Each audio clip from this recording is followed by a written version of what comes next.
साथियों नमस्कार। आज 14 अप्रैल है। प्रज्ञाचक्षु, दलितों, शोषितों, पिछड़ों के मसीहा, नारी के उद्धारक, भारतीय संविधान के निर्माता, अर्थशास्त्री, कानूनवेत्ता डॉक्टर भीमराव अंबेडकर की आज जयंती है। आज का दिन दलितों, शोषितों, पिछड़ों, आदिवासियों के लिए किसी पर्व से कम नहीं है। आज के दिन मैं डॉक्टर बी.आर. अंबेडकर को मौखिक रूप से याद करते हुए उन्हें श्रद्धांजलि अर्पित करता हूं। साथियों, डॉक्टर अंबेडकर के जन्म, शिक्षा, परिवेश से सारे लोग वाकिफ हैं। आज उनके कुछ जरूरी मुद्दों पर आज एक चर्चा करता हूं। आज उनके कुछ जरूरी पहलुओं पर एक दृष्टि डालने का प्रयास करता हूं। आज के दिन बाबा साहब को भारत ही नहीं अपितु दुनिया के कोने कोने में याद किया जाता है। उनके ऊपर विशद चर्चाएं और संगोष्ठियां प्रारंभ होती हैं। अनेक चर्चाएं उनके ऊपर केंद्रित रहती हैं। आज के दिन तमाम ग्रामीणांचल और शहरी क्षेत्रों में लोग उन्हें याद करते हैं।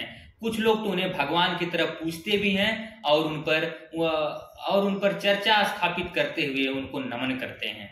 इस मौके पर एक बात दिमाग में आई है, एक सवाल जहन में आया है और इस सवाल को आपको भी स्वयं से पूछना है कि क्या किसी व्यक्ति को, क्या किसी महापुरुष को सिर्फ 14 अप्रैल या 6 दिसंबर को उसके विशेष दिन तक जोड़ के सीमित रख देना चाहिए, बाकी दिन उसे याद नहीं करना चाहिए? साथियों, यह एक जरूरी सवाल है। क्या किसी ऐसे मनुष्य को जिसने इंसानियत की परिभाषा को मुखरित किया हो, जिसने मानवता और ह्यूमैनिटी को बताया हो, उसे सिर्फ 14 अप्रैल या 6 दिसंबर तक सीमित कर दिया जाए? आज इस सवाल पे हमें टकराने की जरूरत है। जिसने समाज में यह स्थापित किया कि समाज में कोई ऊंच नीच नहीं है, कोई छोटा बड़ा नहीं है, कोई किसी जाति पात के इस स्तर से नहीं बंधा है। व्यक्ति का जो भविष्य होता है उसके कर्मों के आधार पर तय होता है, न कि उसके जाति के आधार पर तय होता है। ऐसा कहने वाले, ऐसा ऐतिहासिक काम करने वाले महापुरुष को क्या हम एक विशेष दिन निर्धारित कर दें याद करने के लिए? यह कहां तक सही है? आज इसी पर हम अपनी चर्चा को केंद्रित करेंगे। और सबसे बड़ी बात यह है कि इन सभी लक्ष्यों की प्राप्ति के लिए, उस इंसानियत और मानवता की परिभाषा को स्थापित करने के लिए सत्य और अहिंसा के मार्ग को चुना गया है, न कि खून खराबा और लड़ाई को चुना गया है। यह सबसे अलग और अनोखी बात है। आज इस सवाल से टकराने की जरूरत है कि क्या इन्हें इन विशेष दिनों याद किया जाए या 365 दिन उनके विचारों को अपने दिलों में आत्मसात किया जाए? इस प्रश्न को जब हम पूछेंगे खुद से, तो हमें उन अनेक समस्याओं का जवाब मिलेगा, उनका समाधान मिलेगा, जिससे हम रोज उलझते हैं, जो हमारे सामाजिक व्यवस्थाओं में खलल पैदा करती हैं, उससे हम निपटा सकते हैं। इस बातों से डॉक्टर अंबेडकर को लेकर जितनी समर्थताएं हैं, उससे ज्यादा कहीं उनके प्रति अंतर विरोध भी है। इस बात को हमें समझना पड़ेगा। आज के दौर में डॉक्टर अंबेडकर का क्या महत्व है, उनकी क्या प्रासंगिकता है, इस बात को हम यहां से समझ सकते हैं कि पहले के समय में लोगों को, विशेषकर जो दलित समुदाय के लोग हैं, उन्हें अपनी जाति छिपानी पड़ती थी।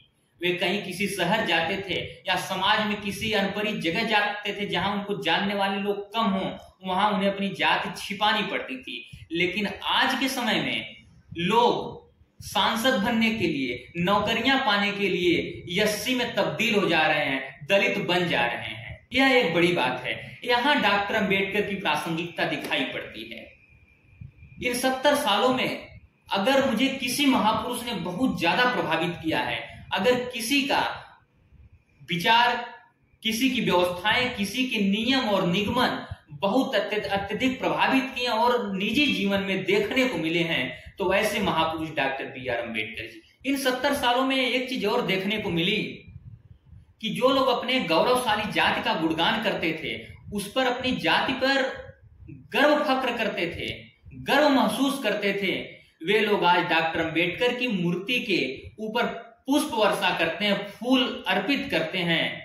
वे उसी अंबेडकर की मूर्ति पर फूल चढ़ाते हैं जिन्होंने एनिलेशन ऑफ कास्ट की बात की, जिन्होंने जाति उन्मूलन की बात की। यह कितना बड़ा तर्क है, इस सवाल से हमें जूझना पड़ेगा। इसको समझने की आज जरूरत है कि आज हम कहां से कहां तक आए और कितना बदलाव हमको सामने प्रत्यक्ष रूप से देखने को मिला है।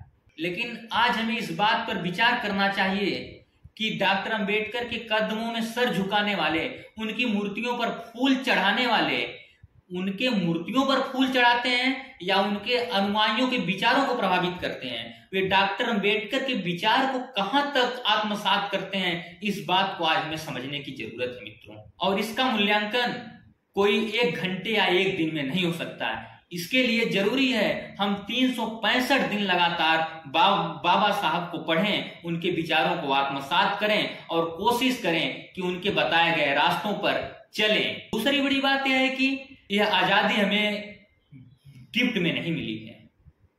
अभी किसी ने कहा था कि आजादी हमें भीख में मिली थी। असली आजादी 2014 के बाद मिली है। आपको बता दूं कि यह आजादी कोई गिफ्ट में नहीं मिली है, न कोई भीख में मिली है, और यह संविधान भी कोई गिफ्ट में नहीं मिला है, और उसके द्वारा प्रदत्त अधिकार भी कोई आसानी से हमको नहीं मिल गए हैं। इसके लिए हमारे पूर्वजों को एक लंबा संघर्ष करना पड़ा है। आज हम आपसे सीधे ताल्लुक हो रहे हैं, सीधे अपनी बातों को आपसे शेयर कर पा रहे हैं। इसके लिए हमारे पूर्वजों ने एक लंबी लड़ाई को लड़ा है। इस बात को आज समझने की जरूरत है कि ये कौन से लोग हैं। आज हम आपसे डॉक्टर अंबेडकर के 2 से 3 मुद्दे पर जरूरी बात करना चाहेंगे जो जरूरी है। पहला है कि डॉक्टर अंबेडकर को लेके आज के समाज में कैसे अंतर विरोध पैदा होते हैं, कैसे उनके तर्कों और समस्याओं को दूसरे एंगल से जोड़ा जाता है। डॉक्टर अंबेडकर पहले कानून मंत्री थे, ड्राफ्टिंग कमेटी के प्रेसिडेंट रहे, संविधान उन्होंने लिखा।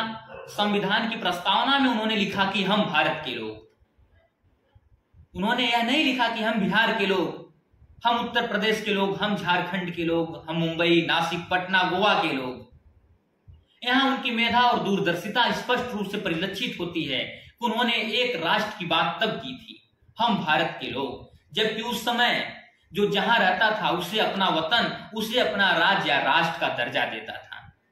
अगर कोई आदमी उत्तर प्रदेश से महाराष्ट्र, नासिक, गोवा, गुजरात कमाने जाता था तो लोग यहां तक समझते हैं कि दूसरे मुल्क गए हैं, दूसरे देश गए हैं। आज उस एकीकृत राष्ट्र की जो परिकल्पना है उसे डॉक्टर अंबेडकर ने कैसे आत्मसात किया, उन्होंने कितना व्यवस्थित ढंग से वहां पे लिखा, हम भारत के लोग।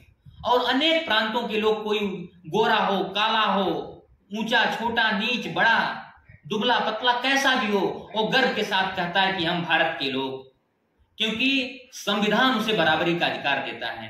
संविधान उसे जाति पात, छुआछूत, भेदभाव आदि का बहिष्कार करने के लिए कहता है।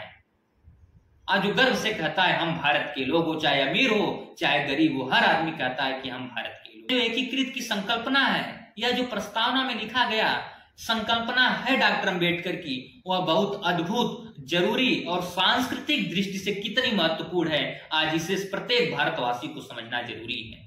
इसके अतिरिक्त भी डॉक्टर अंबेडकर ने बहुत कुछ लिखा। डॉक्टर अंबेडकर ने महाराष्ट्र की दीक्षा भूमि में बौद्ध बनते समय 22 प्रतिज्ञाएं की थी। साथियों, वे 22 प्रतिज्ञाएं बहुत महत्वपूर्ण है। आप में से बहुत सारे लोगों ने उसे पढ़ा होगा, अगर नहीं पढ़ा तो उसे पढ़िएगा। आपको मैं याद दिलाना चाहता हूं कि जो नेता, जो मंत्री, जो राजनेता या जो पॉलिटिशियन या जो समाज के लोग डॉक्टर अंबेडकर की मूर्ति पर फूल चढ़ाते हैं, उनका चरण वंदन करते हैं, वे 22 प्रतिज्ञाओं से क्यों तिलमिला जाते हैं? अभी जल्दी एक बड़े राजनेता के ऊपर सिर्फ इस बात को लेकर एफआईआर हो गया कि उसने 22 प्रतिज्ञाओं की कसम दिला दी कुछ लोगों को। यहां हमको समझ में आता है कि डॉक्टर अंबेडकर की प्रासंगिकता क्या है। डॉक्टर अंबेडकर को ऊपर से जादूगर के रूप में, दिखावे के रूप में एक चोला पहनकर मानने वाले बहुत सारे लोग हैं, लेकिन उनको कितना आत्मसात करते हैं, उनके विचारों को कितना मानते हैं, यह जानना आज बहुत जरूरी है।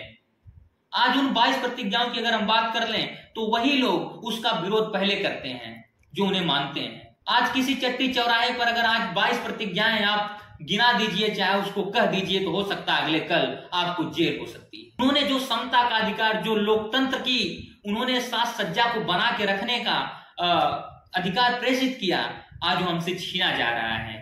डॉक्टर अंबेडकर इसलिए आज बहुत जरूरी हैं, आज उन पे चर्चा करना अति आवश्यक है। और इससे जरूरी बात है कि डॉक्टर अंबेडकर को किसी विशेष दिन के अतिरिक्त भी उन्हें हमेशा अपने विचारों में स्थान दिया जाए, उन्हें आत्मसात किया जाए, क्योंकि डॉक्टर अंबेडकर के विचार जिस दिन नरम पड़ जाएंगे उसी दिन हमारा पतन निश्चित है। इन्हीं बातों के साथ साथियों मैं अपनी बात को समाप्त करता हूं। नमस्कार, जय हिंद।